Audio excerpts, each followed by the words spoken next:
Washington. It's very hard for consumers to understand which privacy rights apply to who. Like, certain rights apply to residents of California. But what if I just moved to California like a week ago? Am I considered a resident? Support for this podcast is provided by Chamber of Progress. Chamber of Progress is a new center-left tech industry organization promoting technology's progressive future. It's working to make sure that all people benefit from high-tech advances and that tech companies use their power responsibly. To learn more about the Chamber of Progress, visit them at progresschamber.org. Welcome to Tech Policy. From Washington, D.C., this is Tech Policy with Joe Miller. Joe Miller, founder and CEO of Washington Tech. Mental health, social media, bullying. It affects celebrities too. Apparently, Doja Cat fans in Paraguay were furious after she canceled the show there earlier this week. Didn't tweet an apology, but then had the audacity to perform a concert in Brazil and then go on Twitter to give a shout out to Brazil fans who were at the show and apologize to them for what she thought was a lower quality performance than she believed her fans expected. So some of her fans all throughout Latin America started dragging her on Twitter, even though the Paraguay show was canceled because of a storm. And it was a crazy storm, too. It's like this huge dust storm with all this already humid air absorbing what the Washington Post reported was a massive mile-high wall of ash, dirt, and smoke caused by wildfires in Argentina. Miley Cyrus also had to cancel the festival show in Paraguay because her plane was struck by lightning. So it was a lot. And then that's when Doja Cat's fans started going after her. And then she goes, "I'm not sorry." Which, well, why should she be sorry? It wasn't her fault. She didn't have to say that out loud. I'm not sorry. But it wasn't her fault. Anyway, it doesn't matter. The point is, she took it all the way there, tweeting, "This ain't for me and I don't give a anymore." And then she changed her Twitter handle to "I quit." I'm surprised that wasn't taken. All behind some trolls on Twitter. Listen, there have been a lot of celebrities who have said they're retiring. Nicki Minaj, Jay-Z said it once. So hopefully, Doja will be back. But look, this is an opportunity to notice that we have this really toxic environment online in which people feel like they have to constantly one-up themselves on social media. And then it spirals and ultimately costs everyone. Doja Cat loses money, her fans lose her music. Can we just stop taking it all the way there on the internet? And this goes for me too. It definitely goes for me because I usually, when people ask me for the smoke, I give it to them. I'm not going to lie. But this goes for everybody. Just stop.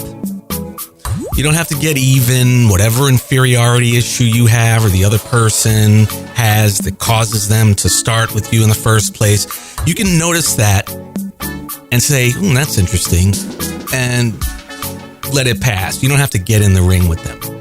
And guess what? When you make that part of your practice, you can sleep on it and wake up the next morning feeling good about yourself, not having the regret that comes from not knowing whether you offended someone or hurt someone or worrying about your own reputation because of something you said on the internet. Okay, Doja Cat's a celebrity. It's not that we should feel quote-unquote sorry for her, but take away the lights, take away the video cameras, the outfits, the special effects, the choreography, and what you're left is just another human being like you and me with fears and dreams, etc. And that's a human quality that if you're a fan, that's what attracted you to her work in the first place, right? And so now that she's quit the music industry, she's got to figure out how to make a comeback without looking like a fool. For what? A storm that she had nothing to do with? Anyway, Doja, if you're listening, just come back. It'll be fine. Mamma mia. Anyway, so that's Uncle Joey's advice. Privacy. We have a true leader on the show today, Donata Stroink Skillrud, president of Termageddon, which is a company that helps businesses include compliant privacy notices on their websites. She's also the chair of the American Bar Association's e-Privacy Committee and the chair of the International Association of Privacy Professionals Chicago chapter. Donata Stroink Skillrud. Donata, welcome to the show. Yeah, thank you so much for having me. I'm very excited to talk to everybody about privacy today. So now let's jump into your background first, because a lot of folks listening to this are mid-career, just starting out in their career, some people are quitting their jobs and trying to figure out what to do next. So tell us about your background. What made you interested in privacy policy? Was there a key moment? Was there an experience that you had? What kind of piqued your interest in this space? Yeah, I think my first brush with privacy was the Target breach all the way back in 2013. And if anyone listening here remembers, this was when Target was breached, and I think about 40 million records were exposed of customers' credit card details. And my first brush with privacy ever really was receiving that letter from Target, because I was a Target customer, saying that my credit card was breached in that particular breach. And I remember thinking, wow, I had no idea that by starting a credit card with a company, that information could be breached and taken by someone else. And now I have to spend hours monitoring my credit and closing that card and making sure that nobody was using it nefariously and things like that. So I think that was my first brush with the consequences of what happens when your privacy isn't preserved. I've heard horror stories about that, where folks are just taking forever to kind of clean that mess up. Is that something that took you a long time? It did take me a while. And as people know, when you close a credit card, your credit score suffers and all of that. But really, when you're part of a data breach, that's, kind of your only option, right, is to either monitor it very closely or close that card. And I chose to close that card. But it was definitely the first brush with how much time and effort it takes for an individual to kind of deal with the consequences of a company not taking privacy and security very seriously. So that was my first kind of foray into privacy. And after that, I went into law school. And I originally wanted to be a business attorney, but I ended up here. And so I'm a licensed attorney, licensed in Illinois. And I'm also a certified information privacy professional. And throughout the years, I've been very interested in privacy, and I made a career out of it. So tell me about law school, because I went years ago at night, and it was brutal. Let me tell you something. I worked in Midtown Manhattan, and I would get at McGraw-Hill at the time, and I would get to the office, about 8:30, 9 o'clock in the morning. And then I would go downtown to Tribeca during rush hour to get to class on time. And then class got out at 10, 11 or something like that. And of course, the trains weren't running. And I lived all the way out in Queens. So it was just the stupidest way to do law school. And it's just like, you hear horror stories. So everybody's got one. Do you have one, or do you have fond memories? I do have a lot of fond memories. So I went to school in Chicago, and one of my only not so fond memories is that I used to live on the south side of Chicago at the time.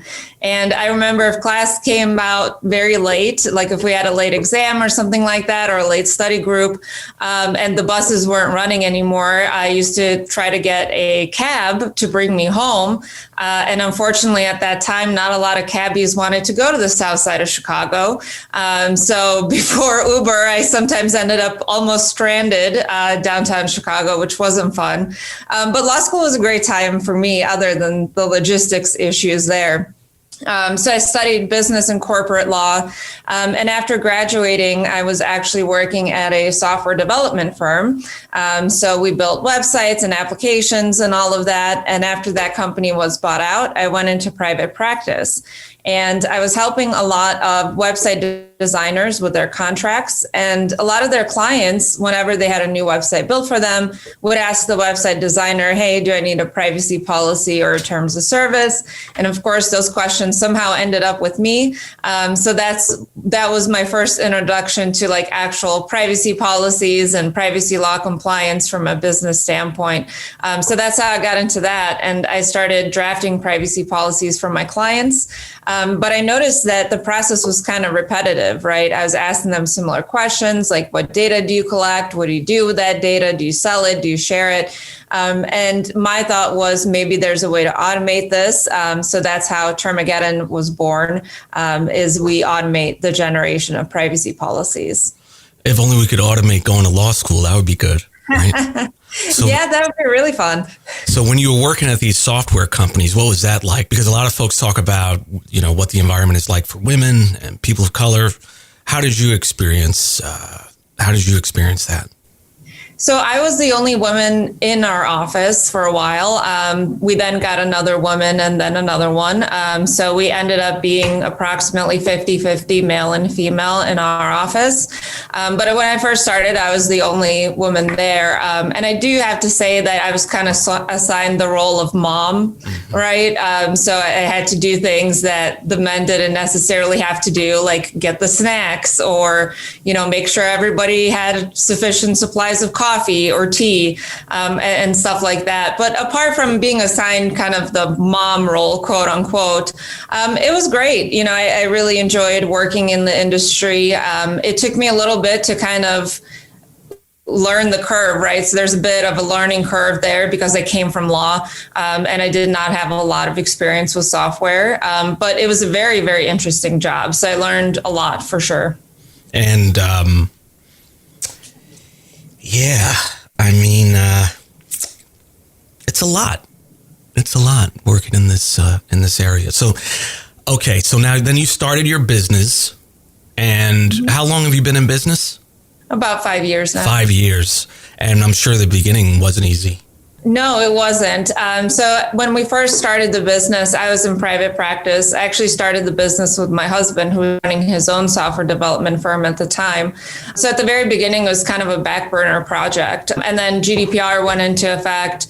Multiple other privacy laws started to get proposed. And we saw that this is actually a great way to help small businesses become compliant with privacy laws. And that's when we really both of us went full time. And it's just been kind of a very fun roller coaster ever since.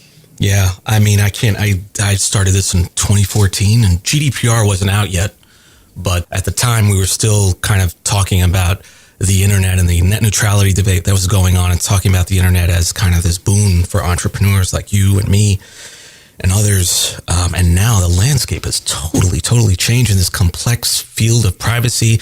You're the head of your chapter. I was the head of the chair of the Chicago chapter of the IAPP. So I successfully completed my 2-year term. And I'm the chair of the American Bar Association's e-privacy committee and vice chair of the Chicago Bar Association's privacy and cybersecurity committee. Right. So you are the go-to.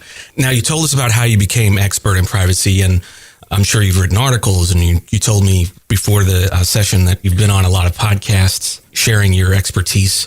Can you talk about the privacy law patchwork here in the U.S. and kind of the conflict of law issues that you've seen, or what are some problems and causes for some of these issues we need to grapple with, both from in terms of a business owner and then also from the point of view of consumers? Yeah, absolutely. So this is a very interesting and an important topic to talk about. So let's start by taking a look at the European Union, right? So the European Union is a union of multiple countries and it standardizes different laws, right? So that consumers can shop everywhere and the rules are standardized throughout the entire EU.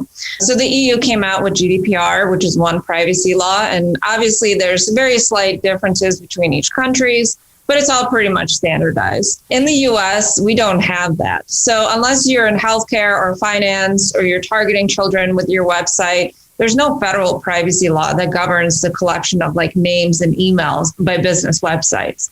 So we have all of these states coming out with their own privacy laws, right? So California has multiple privacy laws. Nevada has one, Delaware, Virginia, Colorado.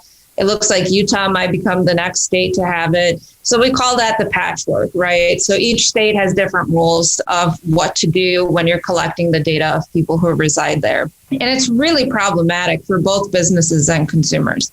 So for businesses, it's very problematic because there's a lot of different standards to meet, right? You have to meet the standards of Virginia's law, but then also potentially California's law as well.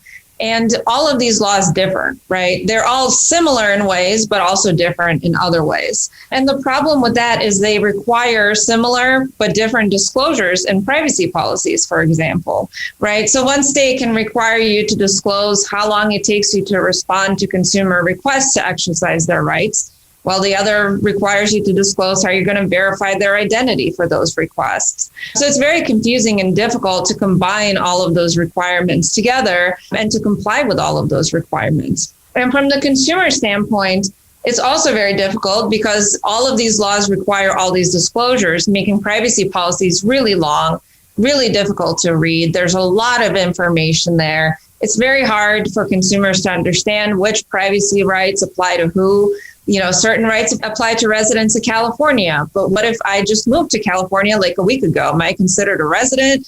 You know, or maybe I just moved out of California. Am I still a resident there because I haven't changed my address and my ID?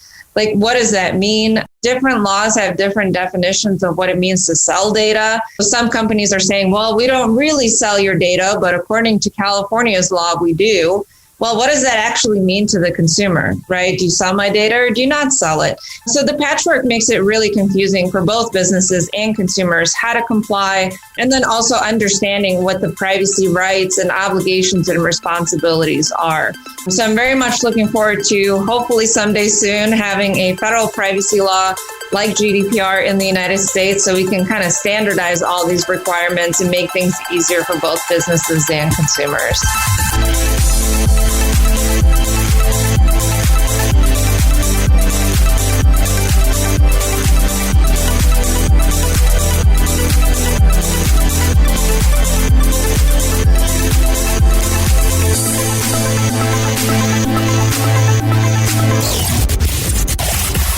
Policy is global policy.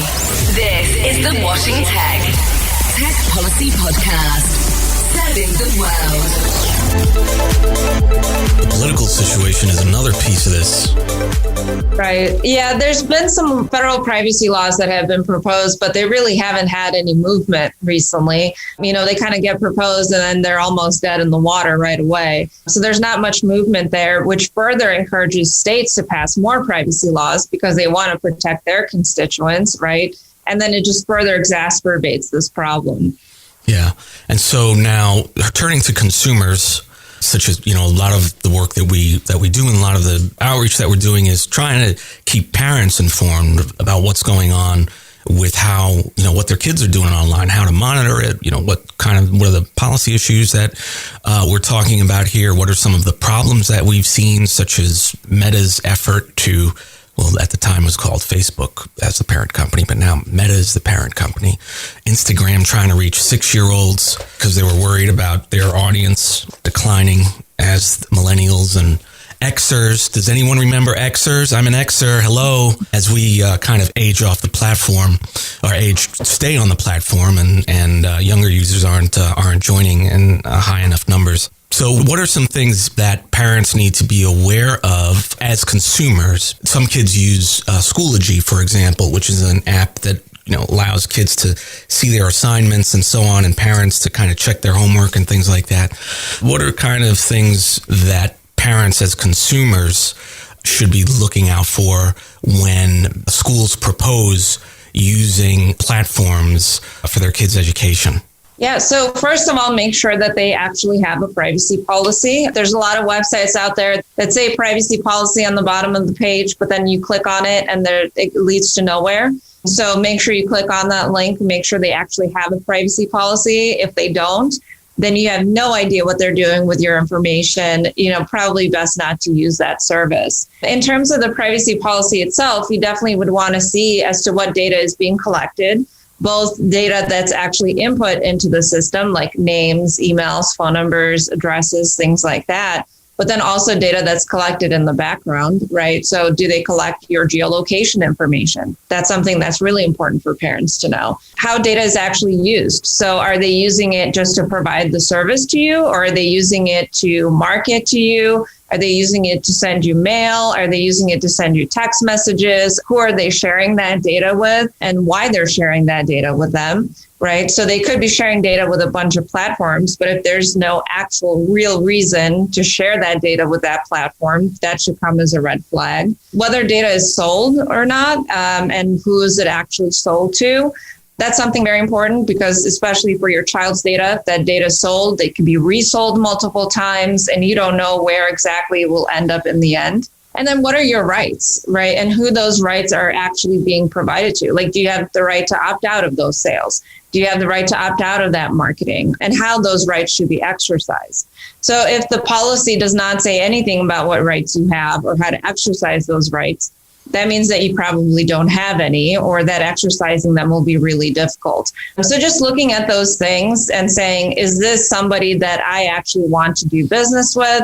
Is this somebody that I want to give my information to, or my child's information to? And then I can rest assured that it's actually going to be kept safe. And also, as part of that, we can all say whatever we want in our privacy policies. We can say that we don't sell data or we don't share it, all of that. But also make sure to look up that company as well and see how accurate that policy is. Because if they've recently been part of a class action lawsuit saying that they sell children's data where their policy said that they didn't, that should come up as a red flag for you too.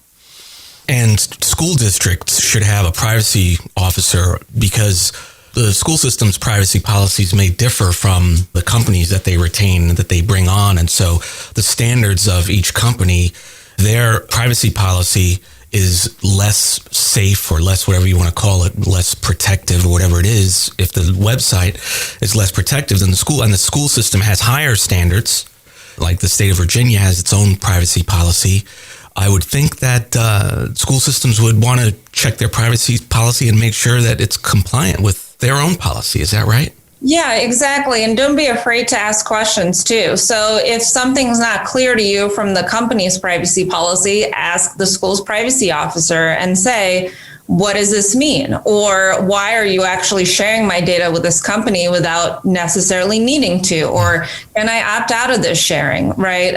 So don't be afraid to ask questions. Yeah, it's just a question of letting parents know what questions to ask. And, it's just they kind of defer so much to the school system. I mean, they can send their kids there every day.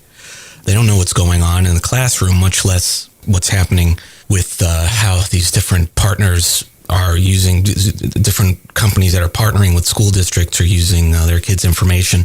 So what are some resources for folks you'd recommend to learn more, either about what you were talking about before, about their careers, a lot of folks interested in this area and maybe getting certified, or just, for folks who just want to get a basic understanding of privacy policy so they can kind of remove the uncertainty among all the other uncertainty, at least they can get a handle on this? Absolutely. So definitely, first of all, I think you should listen to past episodes of this podcast, because you talk about technology so much and all of the different issues and consequences surrounding technology. I think for those who are interested in privacy as part of their career, or to learn a bit more about it, the International Association of Privacy Professionals is a great resource. So that's IAPP.org. And there you can find resources on privacy laws, the latest privacy news, events. You can get information about certifications like the CIPP certification that I have. And then also for parents and consumers in general, one resource that's really good to learn about the internet and how information is collected and these privacy issues is the Federal Trade Commission's website as well, because they have a lot of good guidelines of, like, for parents especially, what to look out for. And we also have a checklist for parents who want to take immediate steps to keep their kids safe online. It's 5 steps. You can find that at techpolicypodcast.org/safety check. Donato, what are some final ideas you'd like to leave with us? Some takeaways before we close, and where can we find you on social? Yeah, so I think a lot of us assume that we don't have any privacy rights, that our information can just be used however it's used, that it can be shared or sold, and there's nothing that we can do about it. But there are actually things that we can do about it, like adjusting our settings, checking those privacy policies. People who are in states that provide them with privacy rights, so you do have actual rights. People in other states like me in Illinois, unless it's my biometric information, I don't really have any privacy rights. But you'd actually be surprised that if you contact a business and you're like, hey, I just want to be opted out of your email marketing, or I don't want to get mail from you anymore, they'll actually usually just do it as long as you reach out to them. And it just doesn't hurt to ask questions and reach out and be like, hey, I don't like the way my data is used. What can we do about that? And then if you want to find me on social media, it's just Donata Stroink Skillroot. I'm on LinkedIn, Twitter as well under Donata Skillroot. And you can find my business at termageddon.com. By the way, if you're a small business and you need to automate your privacy policy, this is the resource to go to, Termageddon. And whenever you have a question about privacy, make sure you check out the IAPP committee and the ABA committee that she's a part of. And there's some resources on there as well. Donata, thanks for joining me. Yeah, thank you so much for having me.